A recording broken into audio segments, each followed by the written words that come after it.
First of all, I think your analysis was very straight-lined. History doesn't run in a straight line.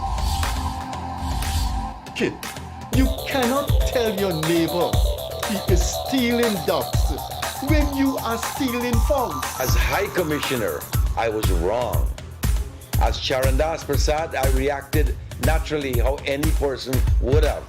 I did not come here for that kind of abuse. I did not come here for that kind of abuse. If you're going to go down that road, I'll walk off.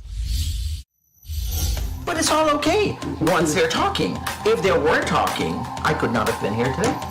You got ADHD. I got that. Calm down. I think I've done enough in terms of taking our team out of trouble from losing. Tomorrow, Taylor. That's good. I'm reading the script now, and the first person that comes to my mind to play a detective, yes, but an erratic detective is Mickey Rodriguez. Why an African slap an Indian? Why a man and slap a woman? No, Gildarie, you deal with that. You deal with that. We must encourage platforms like this because it brings together different people and allows for discussions to take place in our country on a multiplicity of fundamental issues. Gildarie, you apologizing for something you think I did is wrong. I don't want you to do that, and you should not have done that.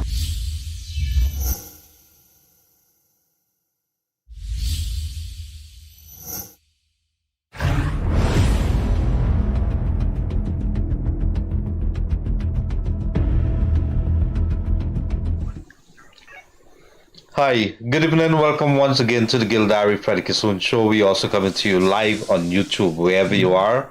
Whatever it is that you're doing, I hope that you're keeping it safe and that you're having an enjoyable night with your family and loved ones.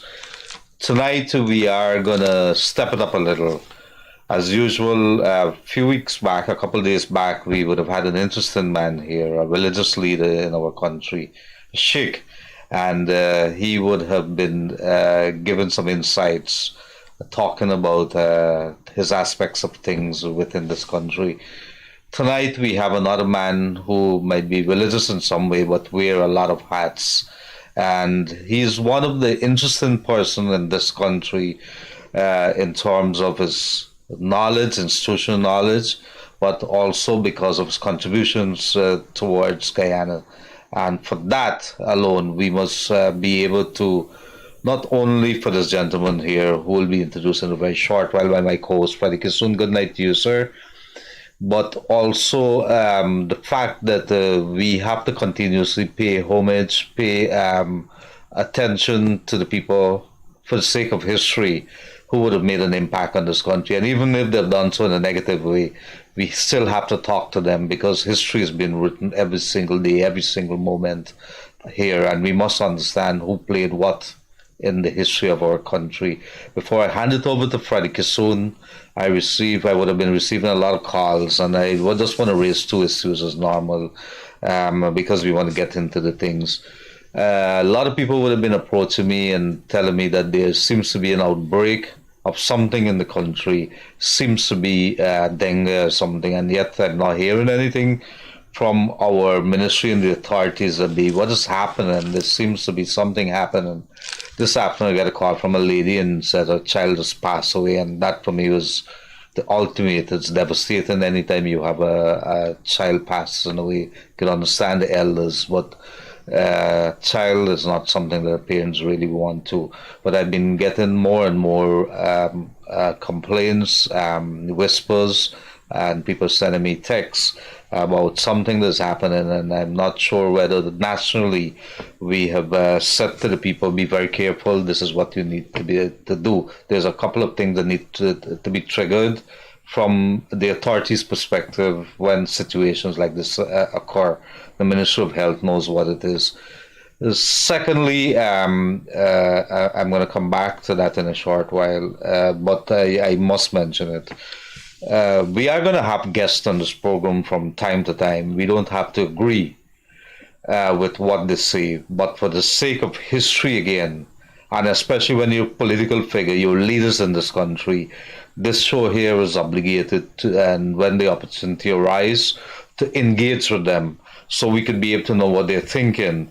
The conclusion from the people of Guyana and our viewers, wherever you are brilliant enough to make those deductions, those conclusions of what they're saying and form your own opinion. But not engaging them when they are so much part of the people within the room. It would be a travesty by Freddie and myself. We cannot do that. So people are going to come here. We don't have to agree with the politics or the thoughts and whatever it is, but we have to engage them because this program does not hold any beef with anybody. We will take you to task. We are going to ask the question, but we can't beat you in the head if you're lying to us. And these are facts. This is a mature country. We have to deal with it. Good night, Freddie Kissoon, to you again, sir. Over to you. Thank you, Leonard. Good evening, good morning, good afternoon, based on different time zones wherever you are. We have someone in our midst this evening, someone who's graced our studio, and these are people who belong to a category of life that normally in the past and the present and in the future, you would not call them ordinary people. That's because they do not live ordinary life. Steeped in philosophy, steeped in religion, they live a different lifestyle to us. And what is a gold mine for a journalist is when you probe the mind of such a highly accomplished person in religious philosophy, not religion alone, but these are people who study the sacred texts of their respective religions. This evening, our guest is a high religious scholar, profound religious scholar that is known throughout Guyana because of his high profile. Our guest this evening is someone who has achieved the highest level of scholarship in Hindu philosophy, one of the outstanding Swamis of the Caribbean, and certainly one of the outstanding scholars in Hindu philosophy in Guyana, Swami Aksharananda. Before Swami comes into the frame, I would like to do something that is unusual before I extend my hand to shake Swami's hand and welcome him to the program. Because of what this man has been doing in the cultural and educational level for this country, I'd like to dedicate a poem to him, which is where he would come from and what he studied and what he knows about this type of poetry. Now, I had this book when I was 17 years old. I was 17 years old and I was the youngest polling agent for the PPP in the 1968 election. Shortly after the election, I took a job in the People's Progressive Party bookstore named Michael Ford Bookstore. And I saw this book and I read the poems and they were so enthralling, but especially where they came from. So I stole the book in 1968 and I have kept it since then. It's entitled Poems from the Sanskrit. The Sanskrit is the ancient language of Hindu philosophy. If you know about Hindu philosophy, you will know about the Bhagavad Gita, the very sacred book of the Hindu culture, and the Upanishads. Well, all of those things, those two great texts were written in the Sanskrit language. And the poems from the Sanskrit, when I read this when I was 17, I said to myself, look how we in the western part of the world are shut out from the accomplishment of the ancient African, Chinese, and Indian civilization. These poems are simply sublime, ethereal. These poems are simply phenomenal. And I would write some of them and send them to my girlfriend that I was courting 44 years ago. I think because of what Swami Aksharananda has accomplished in this country, and you will hear about his accomplishment, especially in the area of Hindu culture, but more importantly, education. So I looked through the book this afternoon and I wanted a relevant poem from the Sanskrit, written thousands of years ago. And here is a poem that I will dedicate to this great son of Guyana. I will read it now. Rise, early sun, ponder your acts, think of the world to come, for be assured the fruits of all you do will think on you.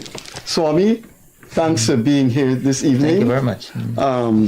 I can't say anything, but the people on the thing said you're supposed to clasp your hands together and say Namaste. Namaste, Swami. Namaste. Yeah. There's a folks out there saying that you're supposed to do that. My apologies, Swami. No problem.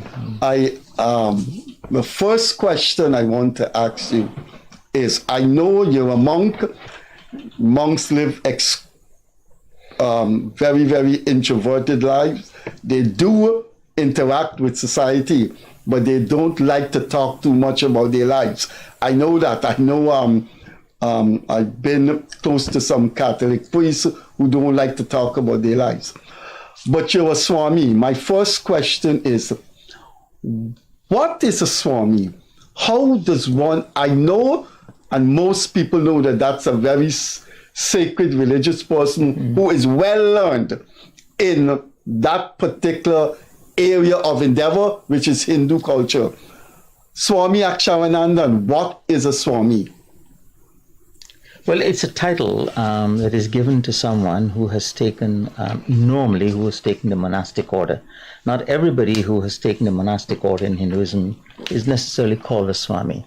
And it's an indication that one has developed a certain interest. You see, the objective in Hinduism, in Hindu philosophy, is what we call moksha, what we are translated sometimes to mean liberation or freedom. And so when one takes becomes just chosen to become a monk, one has, in a sense, dedicated himself more consciously towards that objective of attaining liberation. And so, because in our tradition, in our Gita philosophy, based upon some of the ancient commentaries, because it's difficult to read the Gita as it is without understanding it without some of the ancient commentaries. So, according to the Gita, the commentaries, there are two ways to achieve salvation. One is through the path of action, and the other is through the path of knowledge. So these are the two ways that are laid down that lead to salvation, to liberation. Knowledge is a preliminary stage, and that action is a preliminary stage that ultimately will lead to knowledge. But whoever eventually is taken to the path of knowledge would have had to pass through the prior phase of action. Action is called karma. In this case, it is called karma yoga, and the path of knowledge is known as jnana yoga. So when one has decided that he is going to become a monk, it is primarily, essentially, to dedicate oneself towards that goal of liberation. You had to go through an intense period, years of study. Wouldn't that be so? And training, yes. Where in India was that, and what's the name of the institution? Well, part of my training, interestingly, was done in the West, because there was this Vivekananda Center in Chicago that was run by Hindu monks, and the monk in charge at that time was a Swami by the name of Swami Chidananda. I was in Madison, Wisconsin, so I used to go there on the weekends and spend an entire weekend with him, because of my interest in this field. And so I did quite a bit of text studies with him, and eventually, upon his advice and suggestion and encouragement, I decided to go to India. And at another institution called the Kailash Ashram, which is situated in Rishikesh, the ancient tongue in the Himalayas, where you have lots of monks and so on, they go there. So at that ashram, I was officially initiated. So I have what you would call a Diksha Guru, the person who initiated you, and I have what you call a Shiksha Guru, the person who more or less gives you learning, education. How long you spent in India in this process of your life? In all, I spent about, my first stay in India was about almost 10 years. And then when I went back for this, is about 3 years. 13 years of studying Hindu philosophy, Hindu... Well, some part of it was at university because I was at the University of the Banaras Hindu University. So I did an undergraduate degree there and a master's degree there, all in the field of religion and philosophy. No, Freddie, I'm listening, and yeah. By the way, how many books have you stolen in your life? I'm interested. There's nothing wrong. Conquest. Yeah. And you have all of them still, or no, did you give no. it? You give it away? You steal the book and give it away? Gildarie, please show some respect to this one. Namaste, Freddie. I don't know if I could have been able to do what you did there, Swami. Being away from family, going to a foreign land, and the kind of discipline that I would have taken. You spoke about training, and we would have seen movies about training, what kind of training monks and so go through. Was the physical side of things very, very challenging? How would you say? So give us some things that... Not really. So it was more spiritual education. Yeah, because once you were committed to this path, then whatever challenges and so on were there were... Because you were already notified, because it was not going to be easy. Oh. We knew it was not going to be easy in many ways, because I mean, if I was born and grew up in India, then the approach would have been different. But having it to some extent, being born over here and then spend some of my life here, it took a little bit of adjusting, but it was okay. But also, one has to keep in mind that my exposure was here in Guyana also. It was not that that it happened overseas, because we had a great Hindu monk in Guyana who founded the Kovanjan Ashram and the Hindu College, Swami Purnananda. And many people, many Hindus of my age, were in a sense educated by him, trained by him in many ways, and we all had a very close and strong bond. And he was a great teacher also. I'm interested in especially the education. I know Freddie is going to switch back here. I had a teacher in Common Entrance, and for years the thought of her tormented me, and I tell you why. She was, you see her now, and I said, why wasn't I in terror of Miss Pyle, Juno Pyle from Prospect? She was one of the best, I think, in the 80s and the 90s, Common Entrance teacher there, and I happened to have been under her hand. And anything that came into her hand, she used to pelt you with, but she was that excellent that everybody was rushing to get the kids in that class. And I always had deepest respect. I said, could I write something about you? Could I invite you to do something? She said, no. Let me keep my life very, very quiet. But I want to bring you to the school that you have across there, because a lot of people know Swami from the school that they have in Cornelia, Ida West, Coast Demerara. Why a school? How did you get involved with that? Very good question. And I'm sure all of you, Ms. Kissoon, you probably would be more aware of this. Even now, I think that our education system does not cater for the cultural. The education system does not reflect the cultural diversity in our country, even after such a long time after independence. One would have expected that we would have been much more conscious and sensitive to the various cultures, and that sensitivity would be reflected, say, for example, in our curriculums, in our textbooks, but it is not there. One of the things, in interacting with young people, one of the things that I discovered was that, especially with young Hindu boys and girls from the countryside coming to school in Georgetown, was a sense of I don't know how to express it. Was it a sense of they felt or were made to feel inferior? Country people coming to town, and especially those who were going to, say, like a school like QC. I have friends who up to now tell me about the trauma that they experience coming from the countryside, the treatment that they receive at the hands of some people belong to certain class background and things like that, as if they were not supposed to be there. You know, you come from the countryside, what are you doing at QC? It doesn't belong to you people. And so this injustice in my mind, or imbalance, seems to be built in the system, of course inherited from our colonialism, that was dominated by Christian values. I felt that our people needed a space in which they could be themselves. And it was this idea that led me to experiment in the idea of the school. And the school started when?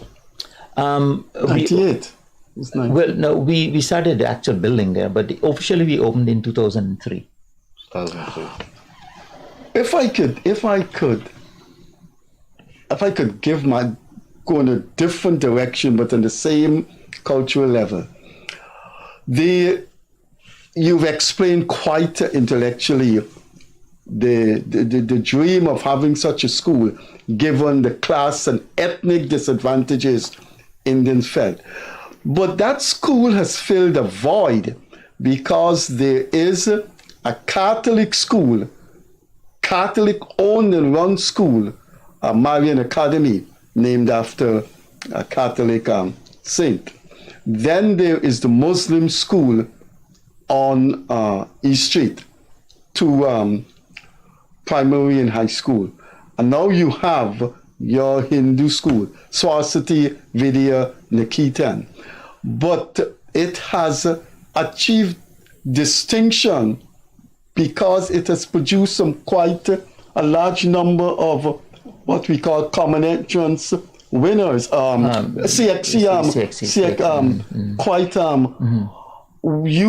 When you started in this modest way, you never expected that you'd be such a school of excellence, although I suspect you were gunning for that, but you have achieved it.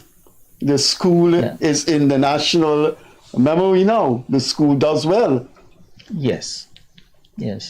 I can't say that we were, we had this vision of where we were going to be. But one thing we started, and it is a philosophy that we try to impart to our students. You see, in Guyana, if you listen, I'm sure, I shouldn't ask you if you listen, I'm sure you're very well tuned to this.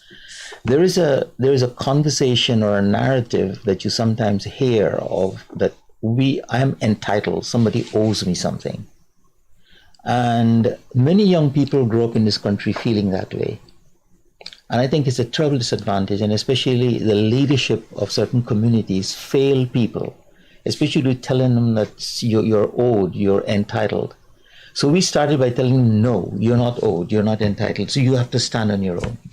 You have to stand on your self-reliance. Self-responsibility is the most important quality we want to impart. And that's what we started doing to our students from the very beginning. Having you teach at that school, you're a Swami, you're a monk, it must be quite inspiring to the students. What do you teach at the school? Not the normal mathematics, biology? No.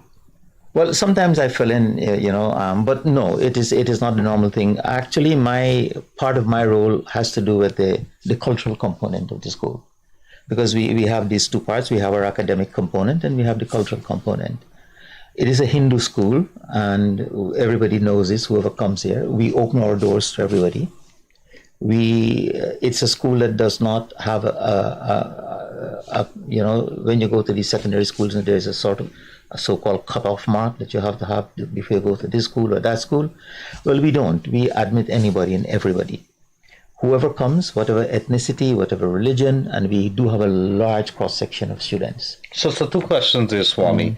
There's a school, if you don't want to study anything Hindu or anything religious, could you still pursue your academic side of things and the school won't have an objection, or is it mandatory? It is mandatory. Mandatory. It is mandatory. You raised earlier, and I'm interested in this, about the curriculum and the cultural side of things and the integration of that. You know, I have some cousins who are Amerindian, and they've been talking. I saw the arguments and the debates within the last couple of years about having the books in Amerindian and so on, the different languages, dialects. A lot of folks don't know that there are a lot of Amerindians who are out here, and you might think they speak a little broken English, or they're very fluent in whatever it is that they do. But I want to say that I kind of agree with you in a lot of ways that there's two parts of our curriculum. We have people coming out of school and they're ready for the work, and I don't think they're not ready, because while you might be academically some kind of prepared, when you actually come out there and you don't have the kind of counseling to prepare you for what work life is, the discipline of getting up in the morning and to deliver what you're supposed to be delivering. I don't think that our curriculum is very much where it is, and you're very kind in the way that you've couched it in your language. I'm going to say to you that we're far, far away from what it should be, because the majority of people in Guyana that start work, I think if you were to do a poll, Freddie, you're going to find that maybe about 60-70% of the kids that come out of school after CXC go into the working life. And they believe that that's the end of it, or that they've caught up themselves, start working, and they'll go back and study. But I just wanted to make that observation that we're far ahead, behind when it comes to curriculum that prepares, or even it should be where it's supposed to be in comparison to the rest of the world. The school, it takes a lot of resources to build and run a secondary school with hundreds of students. I know you from Cornell Ida, that's your birthplace. Was it the family plot? No, that's a temple. That's a temple property. That's the temple. So the school is in the temple's property. Right. We have an agreement with the temple, and they allowed us to set up there. Okay, that's the temple you belong to. That's right. Each Hindu priest would have a temple. That's the each Hindu priest is not attached, but I am attached to that one. Okay. One of the things I grew up, and I grew up in a Hindu house. My father used to be Tasajam at Hindu wedding. My mother was very, very religious. And I think you have inherited some of that. I want to be honest, I don't think I could be unfaithful to my mother's religion, and that's why I gave my kid a name that is very much Hindu, like Kavita. But that's supposed to be Kavita. Yeah, Kavita. Right. Pronounce it properly, man. I strayed away, but you could never separate yourself from your roots. You could never. But one of the things that I did not like growing up is that when you're sick, you can go to the Christian parish.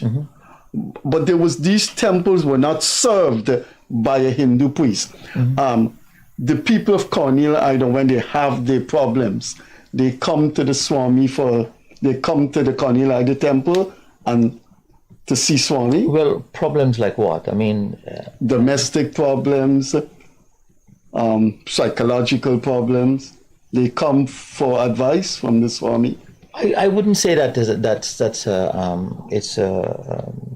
an established thing, but there are people who come, and we talk. I mean, it's part of what I do in my teaching, in many classes and so on. Because if you really were to go deep into the Gita, you see it's also telling us how to live a life, And expectations are one thing that can cause tremendous amount of problem.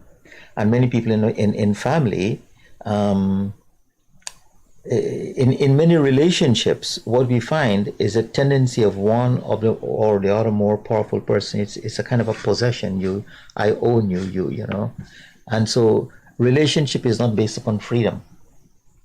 In many instances, it is not based on freedom. Freedom doesn't mean that I'll go do what I want to do, but freedom for me as a partner relationship to allow you to be who you are, who you want to be. Of course, in any relationship, there has to be compromises.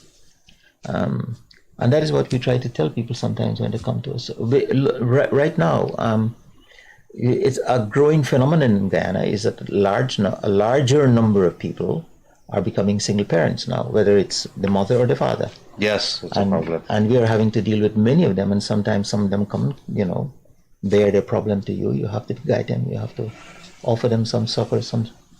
I want to let our viewers know that my understanding is that you take in a certain amount of students as a form of, I want to use the right word, as a form of upliftment in which those students don't have to pay fees. Correct, absolutely correct, absolutely correct. These are the kinds of things that, Gildarie, So how do you do it? People don't know that. Free? Well, a large number of them, number. Right now, we have an orphanage in the village, and all the orphanage children who are of the age to come to school, that school, they go to the society and. Yeah. I want to repeat this I wrote a column, Swami. I was so annoyed. I wrote a column and I mentioned your name. When the EU ambassador came here, 6 months after he awarded the Star Book News editor-in-chief the EU Embassy Human Rights Award. And I was so annoyed because I know the work you do and the kind of things students that go to that school as free scholarships. And so I wrote a column asking this ambassador, has he ever heard about Swami Aksharananda? But let that go. I want viewers to know that that school has a quota of scholarships to students that I don't know, Gildarie, if Marian Academy, I don't know School of the Nations, and Mays take in, Swami, about 20, 40? We have, at this batch, we have 15 scholarship students. 15 students? Out of a total of how many students? Under 500. Freddie, let me tell you something. So 15 students are allowed to that school and they pass through the system without... okay, well, after Gildarie finish, we'll come back. Well, we do more than that. Some of them, we encourage them. And a number of them have gone to university. And at that time, when they had to pay, we paid, the school paid for them to go to university. Freddie, the school paid the UG's $300,000 a year. Yeah, for them to complete. And a few of them have completed. All done by the school. I mean, it is not me, it is the school, but that's the advantage of having an institution where you can, Gildarie, before you come in, just let me read this poem again from the Sanskrit. And this is a book that you stole and you use it for good purposes. I like that. You're an example to the rest of the Guyanese. Swami, I apologize for my co-host. I hear again, when I went through this thing and I think about you and the work you have done. Rise early, son. Ponder your acts. Think of the world to come. For be assured, the fruits of all you do will think on you. Swami, Namaste. Thanks for doing what you're doing at that school. I will shut up Gildarie before we ask another question. Are you from Cornelia Ida? I know from my history that's where many of the refugees from Wismar went there and settled. When the confusion was going on and the refugees came to Cornelia Ida, you would have been 15, 16. You have any memories of that? Yes, we knew of, 3 or 4 families came, and of course, when they settled in. We had a very prominent tailor who came from Wismar, and he set up.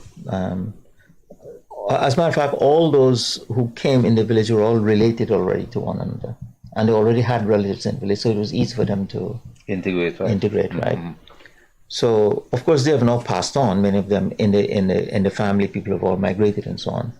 But one of the homes is still there, where a son in that family is still living. Okay. That's interesting, and you brought back my memories there. When it comes, I grew up in a place called Enmore with my grandmother, and it was interesting to see how that village integrate with the estate at 5 o'clock in the morning, all the windows open, you hear it, and you would hear the ladies of the house doing what they got to do. But everybody knew the fishermen or the fish seller in the fish vendor within the street and what time you can pass. You could bet the bottom dollar at 2 o'clock. You see the cat coming through the street and the crush eyes guy and so on. So you brought some memories here. But I want to bring you to the organization, inter-religious organization. I think this IRO, which is interesting. And before that, I want to come to that issue which was raised by Freddie Kissoon and yourself about the students that you were sponsored. And what that strikes to the heart of, and I hope that we have our business people listening here today. Freddie Kissoon, if you have a business again, a company, you have an obligation on your conscience to provide back to the community, to give back to the community. Some business, like the banks would call it corporate responsibility. Places like the gold mining communities, if you have big companies like OMI and so they're bound to give back to the Amerindian community that is surrounding there. So it is good to hear when we hear that the school is actually fulfilling its obligations. I like things like that. I have a small company. But you said when they graduate, the school pay for them at UG. Right, but even before That's that, so you take excellent. as part, because it's a private school, I think you take, you're saying the orphanage is there, so that's a steady stream that's cutting into your revenues. Even a small company like ours, I insist to my workers and to my board, I say to them that we have a very serious obligation to give back to the police, to give back to the community, and everything that we could do to fulfill our responsibility. And it's good that we hear that. But come back, Swami. Let me just interject a little bit. We could not have achieved what we have done, even in terms of the infrastructure, without the support of the local Guyanese community, the business community. I mean, I could mention names, but if I do that, I may leave out somebody's name, and that may. But even They played a role. Even the scholarship program, we have prominent business people in the community who have, from almost the very, very inception, decided, look, I'm going to adopt 3 students. You name your students, I'm going to pay for them. And this has gone on, since almost the very beginning of the school. So we have at least 4 or 5 people in our local Guyanese community who are doing that right now for the school. And of course, we have some overseas funders also who help with the scholarship program. Some of our students, because of the support we had from our friends overseas, we have sent 6 of our students overseas to overseas universities. And could you repeat that? The school has sent 6 of your graduates to study abroad? Yeah. You know, Swami, how many people in Guyana know about this kind of phenomenal contribution to society?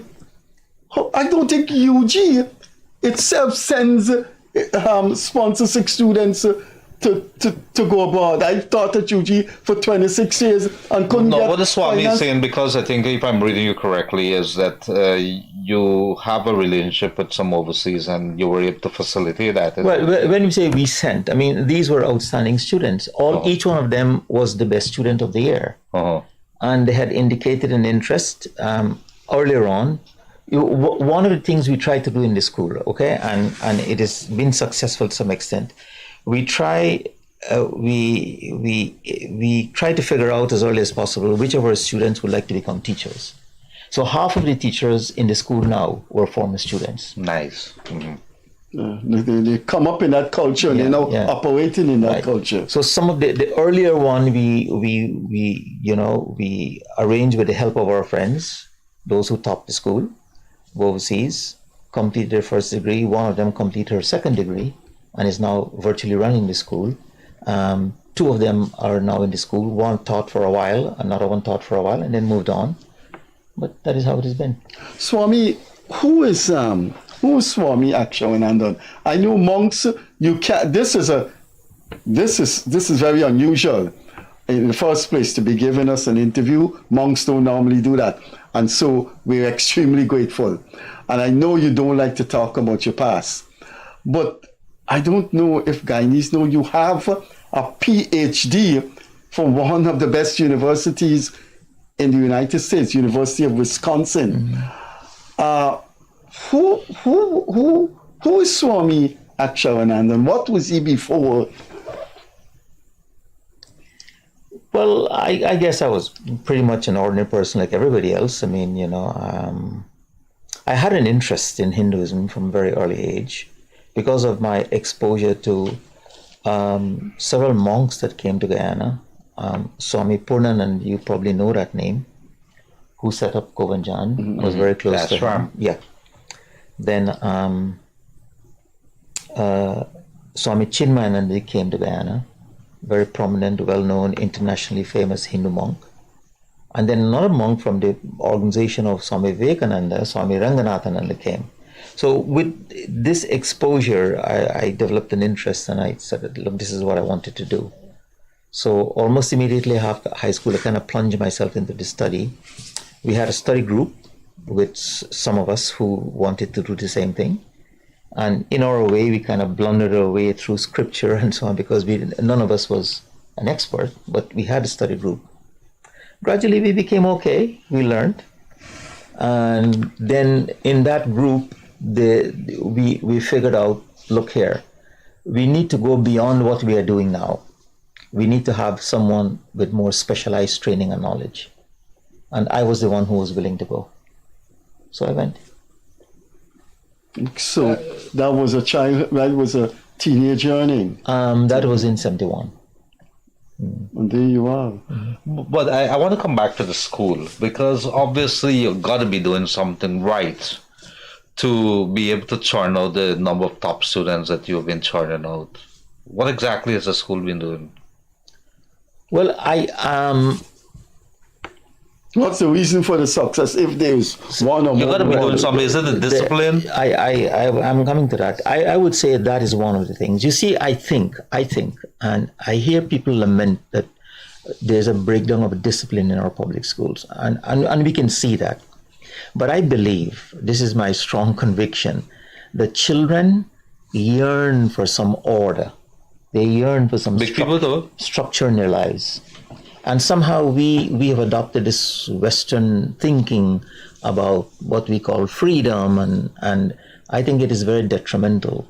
So I've decided that, look, based upon the exposure that I had, the monks that I came into contact with, and the schools and so on that I had, even my own upbringing as a student in Guyana, the kind of discipline that I was exposed to, I believe that this is a key component for success. Discipline. Mm-hmm. Swami, I don't think. Oh, sorry. You go ahead. I think today is Indian independence. Yesterday was. Yesterday was, and you've been there for 13 years. How I know you a part of you from your writings. India is a part of you. How does a country endure and exist and continue to exist with so many cultures, so many languages, and yet it is perhaps the leading democracy in the world? How do you account for that in a world that is disintegrated? I'll come to that just now. But you said something that India is a part of me, and I agree with that.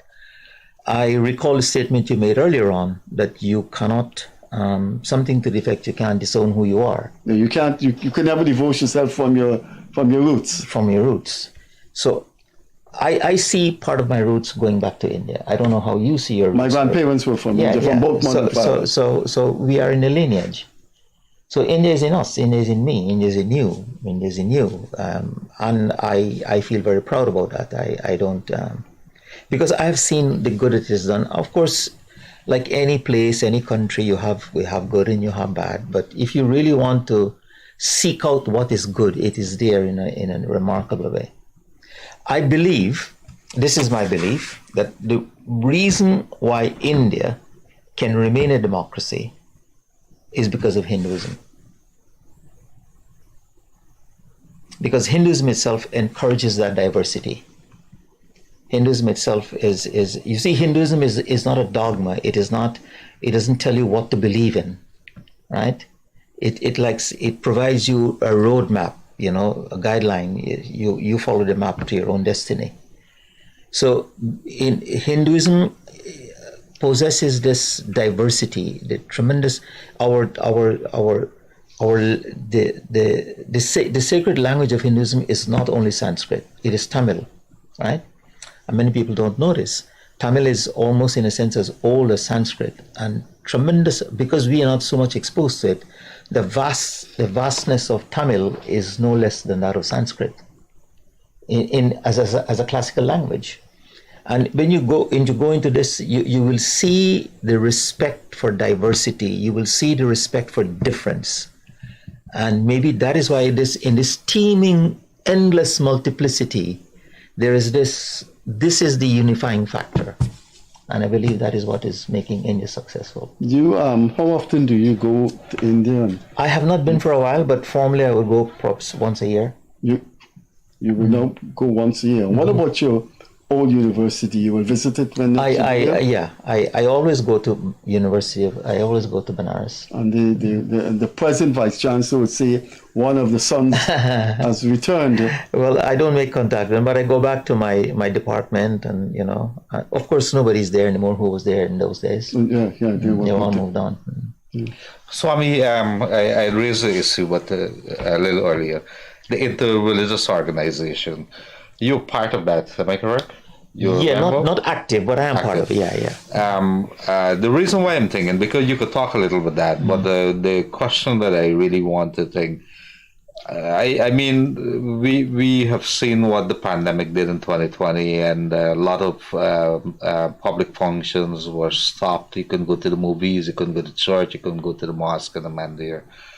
But I want to come specifically to the role of our religious leaders, because I find it interesting that you have an organization in which the religious leaders are asked to be part of, and maybe there's some objectives there. You could speak to that. But I want to ask you directly when it comes to the moral fabric of our society as to what we do as a people. Do you believe that our religious leaders are lapsing when it comes to guiding this country, demanding from our leaders a little more, and saying that, look, we are also stakeholders in this country. We would like to see this country going, and that maybe there's not a coming together of those religious leaders on issues which are pertinent to the people of Guyana. Well, I think to an extent you're right, but I also believe that historically this space was not granted. This space was not allowed, because the way we developed politically, religion was seen as a problem in society, and so people were not given that space. As a matter of fact, religious leaders were looked upon by the political establishment with degree of suspicion. And so, it took a while, and I'm not even sure that our society still allows that space. But how could that be, Swami? And I need to interject here. You have following, you have people coming to your mandir. The pastors have congregation. Some of them are cash rich. How could you say that you don't have that voice, or how could the argument be used that you don't have a voice because you have that following? Vindi Prasad is the head of the Guyana Hindu Dharmic. I believe that if she is to flex her muscle in a certain way, she has quite a following there who's going to sit up and listen to her. And she is a minister now. But I don't know. That's my thinking along that way. I don't think you're the headmaster of the school. You the symbolic head. Yeah, you can call it. I think you're very correct. Right, they have a head mistress and the Saraswati Vidya Nikitan. Does it have programs around Guyana or in the other regions? Do you travel in Guyana and lecture? I do. I do quite a bit. Quite a bit. Yeah. Almost every weekend I'm out somewhere, mostly on the Essequibo Coast and in West Coast Berbice in quarantine. Right now I have a class going on every other week in West Coast Berbice on the Gita. The same thing in a monthly class in in the Esquivo because traveling and overnighting is a little challenging. That one has stopped for a while because I was traveling and I just came back, so I've not been able to resume that. I have 2 online classes that I do on Gita and other things. Okay, you I guess you're fluent in the Sanskrit, right? I wouldn't say fluent, but proficient. Swami, have you ever read these poems from the Sanskrit? I don't know what these are. This is just beautiful. I mean, Swami, some of the things that we see in modern day literature, they go back to the Sanskrit. These ancient texts are full of sublime knowledge. When I read this thing, I was so enthralled with it. I kept my stolen book since I was 17. So the Bhagavad Gita was written in Sanskrit, of course, right? And you've versed in the. I would say I'm an active student of it. And what about the Upanishads? That too. Okay, and those are the kinds of what your students. They are region 5, 6, 3, and 2. That's the region you operate in? Yeah. Okay. Right. I find it interesting that you kept that book for 50 years. My eyes are drawn to it. But who are some of the big students, big names that you would have had out of that school that went on and became pretty big names in Guyana? You could give us? Well, yeah. Two major events happened in our short history. We were the top. We topped the Caribbean in CSEC in 1 year. That's the A levels. No, CSEC. Remarkable. The O levels. And then I know the school does A levels. Right. And last year we topped the Caribbean in Cape. So 2 of those, both young ladies. You top with O level and A levels. Yeah. So that's in terms of the academic achievements. What about going on to become big CEO, maybe a politician or something? Do you have any of that? Well, I think, there are quite a few. Right now, the person who is probably likely to succeed the CEO at Damara Bank was our student. Mr. Dowlat? Yes, I know Mr. Dowlat very well. I think, yes, I understand he's been acting in the position of the CEO there. But Swami, I think if you weren't here, we would not have known some of these excellent dimensions of your contribution. I think to have a school in which it feeds from the orphanage in Cornelia Ida, and then after graduation, the school finances some of its graduates to UG, and then the school finances the UG graduates. Swami, that is extraordinary in the Guyanese context. And you should, our viewers need to know that more than once, and I'm glad we're repeating it here. You're one of Guyana's unsung heroes. Well, I'm glad for this opportunity because it gives me an opportunity to thank so many of our donors and supporters. As I said, I was about to say that we could not have achieved if you were to go by costs. And I remember when President Jagdeo came the first time, and he saw the building, and he kind of queried about costs and so on. And when I told him what the cost was, he could not believe. He said, "Well, we have to get you on board to build for us." So he joked, So when you look at it, and it's all public money, it's all funding from various sources, Guyanese abroad and Guyanese at home. But it's good that we have those kind of things. Has government or anybody in authority approached the school and says, what is it that you're doing right? We like to adopt some of those things. What is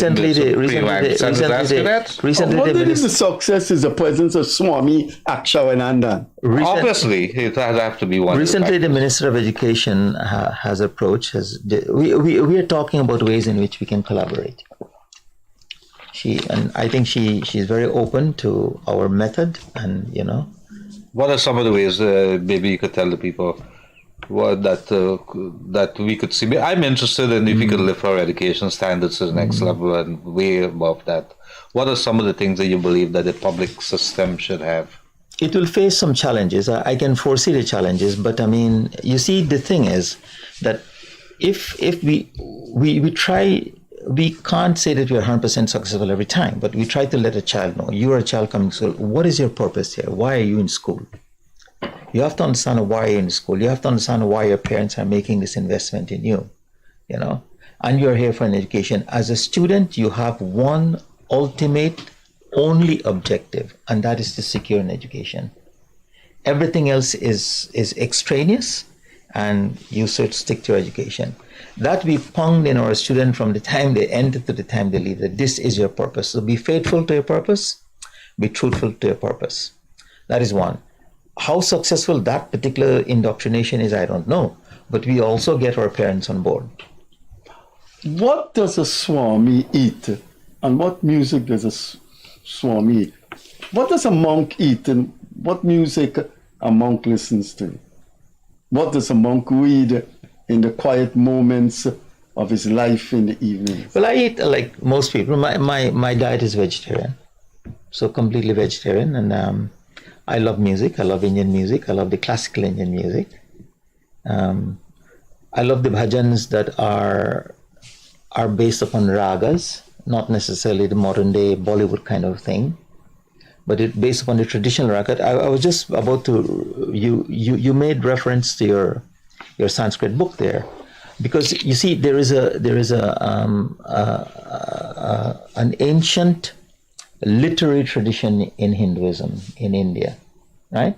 And they've gone through all the techniques of literature and writing. So, you know, figures of speech, imagery. So there's something called Kavya Shastra, the science of poetry, which is part of a study. You could not be an accomplished person in the traditional form of education without this knowledge. Swami, I've never seen you in a kurta. Forgive me if this is not a kurta, but something else. Without that same orange color, do you wear other colors? No. This is the designated color for monks. Okay.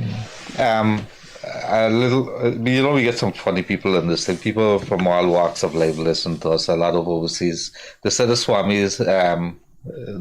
is full ital. I don't know what that means. Ital means vegetarian. I think there's more for the rest. So, but it's okay. But as a Hindu monk, even at the low stages of Hindu philosophy, the priest, the pandit, they don't eat meat. Hindus very, very serious about love of animals. Yeah, especially the cow, you know, and it's also become a political hot rod too, because I mean, you know, the cow, for some reason, India has a very special place in India and in Indian culture, you know. It is actually protected by the Indian Constitution. The Indian Constitution declares that a cow should not be slaughtered in India, but you know, it goes on. I've been advised we have about 2 more minutes, and maybe in the closing, Swami, before I hand over to Freddie, and we close. Earlier, you indicated about single parents, and I believe it's a big problem based on what I'm seeing with my eyes and hearing. How do you, in an education system that is so very public, deal with a rising issue that a parent that has a single parent that has to work, manage their kid, and we've seen an increase of incidents of children left home, fire, all kind of things happening. Maybe in the closing you might want to address that and also speak to our Guyanese people about you know, what we need to do as a country to take us to the next level. You see, the phenomenon, it's part of our social reality, and I think that the breakdown has to do with all various kinds of expectations that people have. And unmet expectations will always have consequences, and this is what we see all the time. It is not wrong to have expectations, but when expectations are not met, what is our response to that? It is not wrong to want things, to have desires, but when desires are not met, they have consequences, and this is what we are told to, you know, to guard against all the time. Not that you know, like, you can't have life without desire. You know, you want to move from here to there. There has to be a desire, but we have to know that desires are not always fulfilled. As a matter of fact, more often than not, desires are not fulfilled rather than being fulfilled. So what the Gita and our philosophy is teaching us: how do we respond? What do we do when the things we want, we do not get? What do we do when the things we try to avoid, we can't avoid? How do we respond to all of that? And so a guideline is provided. And this is what we try to tell some of our parents, that yes, this is a part of reality. It is not the ideal. One thing we try to tell them, sometimes we get an opportunity to have both parents sit down. Often they don't want to come together.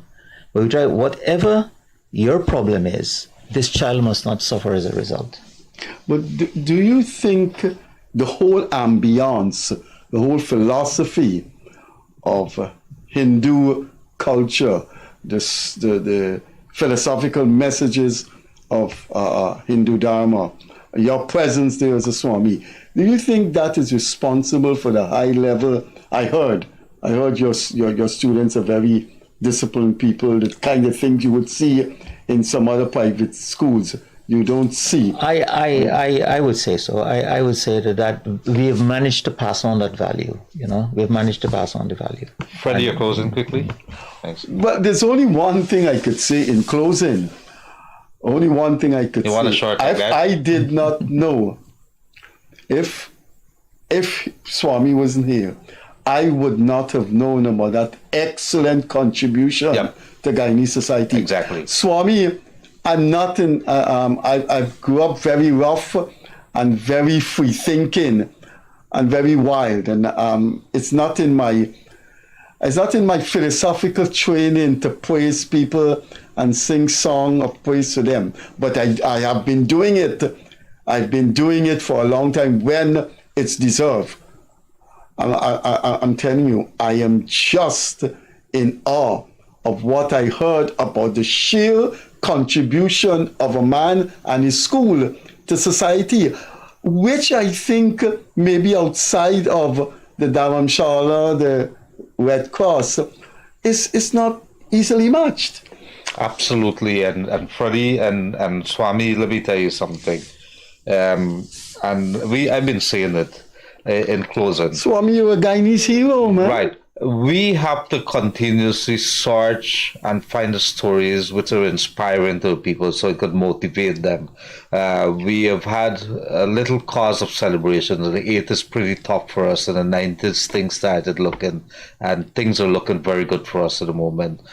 How could we draw on the experiences, on the motivations that are being offered from these role models? It's by telling the stories, and this is what this show is all about. And it's good to hear the kind of things what Freddie would have referred to a little earlier about the school doing its part. It doesn't have to. It could be a profit-making enterprise. Make money, you collect the students' payments at the end of the month, and you move on next. They come out and they do that. But it goes further. It shows that there's a responsibility there. What have you been doing as a people of this country to live this country forward? Are you passing the baton on? Are you playing your role? And these are the kind of questions. I'm not asking you to answer it, but you should ponder upon yourself in the quiet moments about where this country is headed and what kind of role that we as individuals could play in making it better. We don't have to sit here, Freddie and myself, a couple of days a week, coming here from our homes to sit and have a nice time. It's not about that.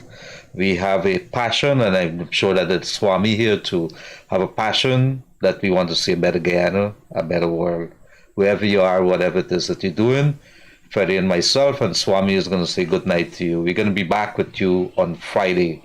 Take care. Stay safe. Namaskar, and thank you.